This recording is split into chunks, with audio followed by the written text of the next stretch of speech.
आनंद जी को बहुत बहुत धन्यवाद कि वो मौका निकाल लेते हम लोग बुलाने का। और ये सिर्फ औपचारिक बात नहीं, मुझे लगता है कि उन्होंने लखनऊ को एक नई पहचान दी है। जब हम सोचते हैं खबरों के बारे में और तथ्यों को रखने के बारे में। इसके साथ मेरा जो परिचय हुआ डिजिटल पॉसिबिलिटीज के साथ करीब 35 साल पहले हुआ। तो हम लोगों ने इसको देखा था कि जो लोकतंत्रीकरण की प्रक्रिया टेक्नोलॉजी शुरू हो सकती जब तक नहीं हुई थी, उसमें ये बहुत एक तरह से साथी बनेगा, साधक होगा। लेकिन जैसे जो अमेरिका के 2016 के इलेक्शन हुए, उसके पहले जिस तरह से भाजपा ने इसका इस्तेमाल किया, उससे कई सवाल उठे हैं और कुछ चीज़ों पे आशुतोष जी ने बात की है।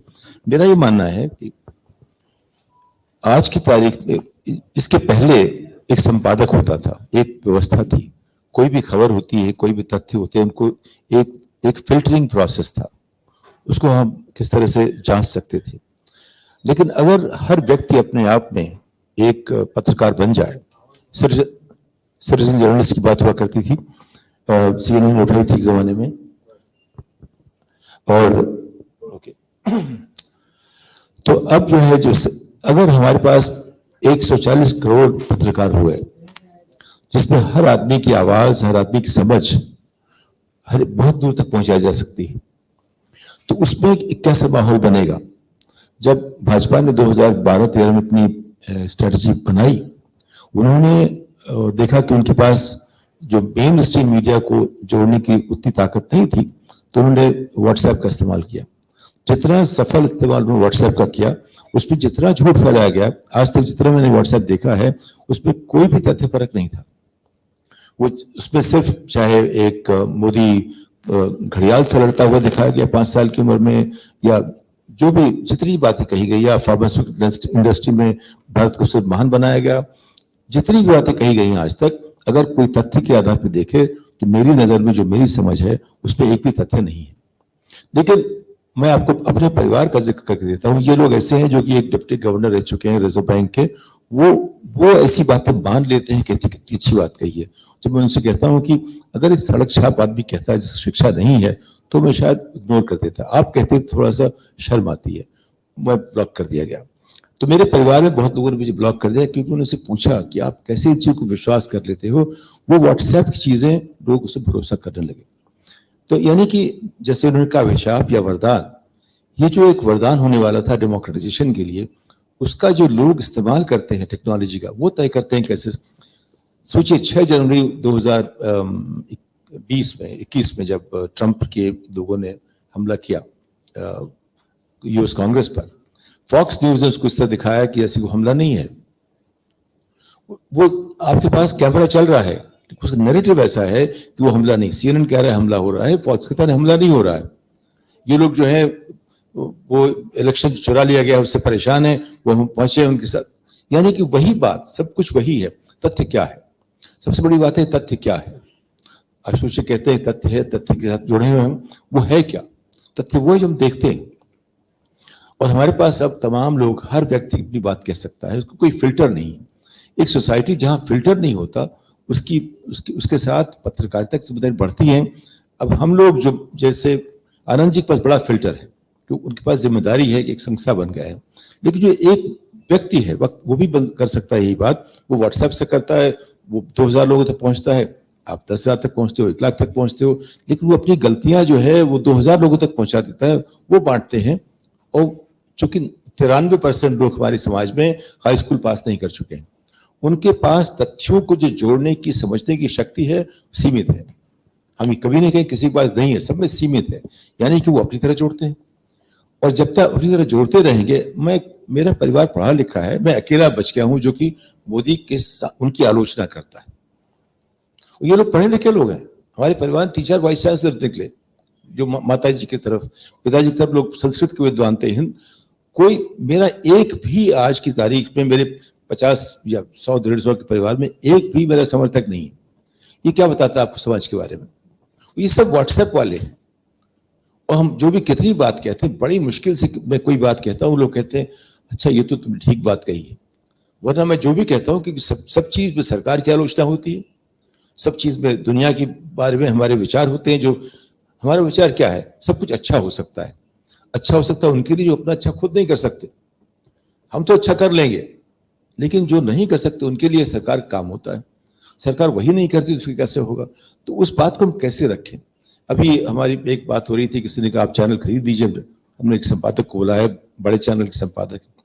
हमने कहा बताओ ये कैसे रखोगे कोई बात, जब एक मिड डे मील स्कीम को सही दिखाने वाले पत्रकार को जेल कर दिया जाता है। उसने तथ्य दिखाया था, तथ्य दिखाए साहब ये जो खाना मिल रहा है ये इस तरह का है, और उसके मुख्यमंत्री ने उसको जेल डाल दी।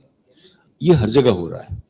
अगर हमारी जो सहनशीलता इस हद तक खत्म हो जाएगी कि हम तथ्य बर्दाश्त ही नहीं कर सकते, तो फिर पत्रकारिता का मतलब क्या रह जाएगा? तो ये सवाल ये है कि सवाल जो जिस तरह से आपने रखा है सवाल, इससे बड़ा सवाल है। अंत में समाज हमारा जो है वो तय करता है हम क्या बर्दाश्त करेंगे क्या नहीं करेंगे। सरकार में समाज के लोग हैं, और जैसे गोगोई ने जितना भी बुरा किया हो, एक बात बहुत अच्छी कही थी, उसने कहा था जज आसमान से नहीं गिरते। तो हमारे यहाँ कोई भी आदमी आसमान से गिरने वाला न पत्रकार है, न जज है, न सरकारी कर्मचारी है, जो भी है। लेकिन जो संभावनाएं हमारी इस टेक्नोलॉजी से निकली हैं वो दोनों तरफ के लिए है, वो दानव के लिए भी है और देवता के लिए भी है। सवाल है कौन कितना अच्छा इस्तेमाल करता है। लेकिन जो विपक्षी पार्टियां हैं उन्होंने आज तक अभी अपनी सोशल मीडिया स्ट्रैटेजी बनाई नहीं है, उन्होंने कभी कहीं दिखता नहीं है। जबकि जो सत्ता वाली पार्टी है वो बहुत कायदे से स्ट्रेटेजिक ढंग से चल रही है, वो संगठित है, उसको देखती है उसकी संभावनाएं क्या है। तो मेरा ये मानना है कि जो आप कह रहे हैं रिस्पॉन्सिबिलिटी बहुत ज्यादा बढ़ गई है, लेकिन वो और बढ़ा देंगे आपकी रिस्पॉन्सिबिलिटी। वो चाहते हैं आप और रिस्पॉन्सिबल बने, वो चाहते हैं कि आपके ऊपर कितने नियम ऐसे लागू हों जो आप अपनी बात ना कह सकें। तो टेक्नोलॉजी जो है, जैसे 1985 में भारत में टेलीफोन अगर सबके पास पहुंचाने की संभावना जो थी, 2100 तक करीब 25 करोड़ लोगों के पास टेलीफोन होता। टेक्नोलॉजी बदली, भारत का उस पर कोई योगदान नहीं है। ये बदली इसलिए कि दुनिया का योगदान है, मानवीय जो उदात्त जो बात उनसे क्या कहते हैं, विषयों के साथ चल सकते हैं, विज्ञान तकनीक के साथ उनका योगदान है कि हमारे पास सेल फोन आए। सेल फोन को लेकर के जो हम देख रहे हैं हमारी संभावनाएं बढ़ गई। तो जिस तरह से टेलीकॉम में हुआ, ऐसे ही सोशल मीडिया में संभावनाएं तो बढ़ गई, लेकिन उसका इस्तेमाल करने वाले अगर हाई स्कूल पास नहीं कर पाएंगे तो कैसे करेंगे? हाई स्कूल अगर पास करते हैं तो भी क्या इस तरह पास करेंगे कि वो बातों को समझ सके?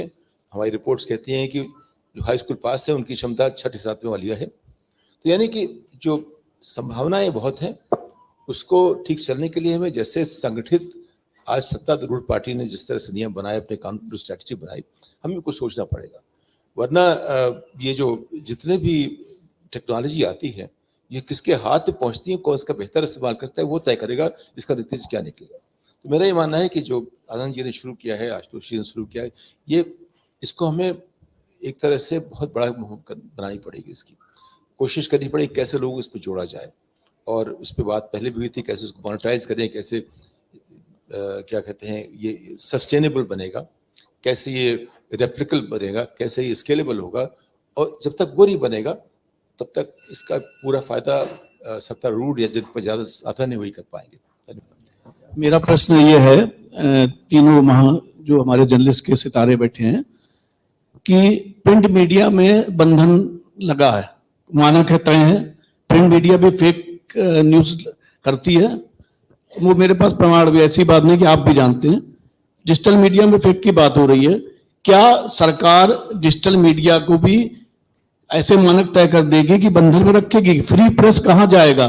पूरे वर्ल्ड में फ्री प्रेस की बात हो रही है, आज इस देश में हम लोग ये तय कर रहे हैं कि इसमें मानक लगा, इसको भी बंधन में डाला जाए। ये बात सच है, एक लाइन लिखने के बाद जेल भी जाना पड़ता है, और यहाँ के सत्ताधारी चाहे वो मेयर से लेके मिनिस्टर तक हो, वो एक छोटे से डिजिटल मीडिया के पत्रकार का बहुत शोषण करता है, और एक दरोगा इतना हैरेसमेंट करता है किसी भी सोशल मीडिया डिजिटल मीडिया वाले को।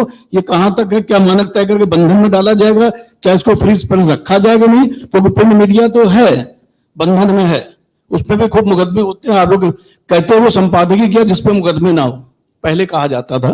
बस ये प्रश्न है। मेरा मानना है कि जितने सवाल आ रहे हैं तो दोनों सवालों में उसके पीछे कुछ मूल्य हैं। वो मूल्य जब तक हम समझेंगे नहीं, इनका जवाब मिलने वाला नहीं है।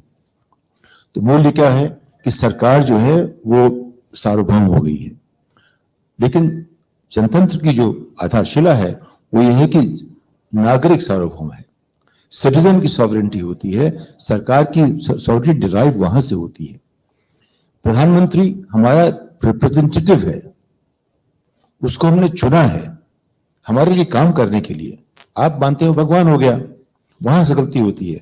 गलती हमारे सोचने से है कि जो वहां जिसको बैठा दिया वो बड़ा हो गया, उससे आपने अकाउंटेबिलिटी नहीं मांगी, चाहे सिटीजन के तौर पे या पारिवारिक तौर पे।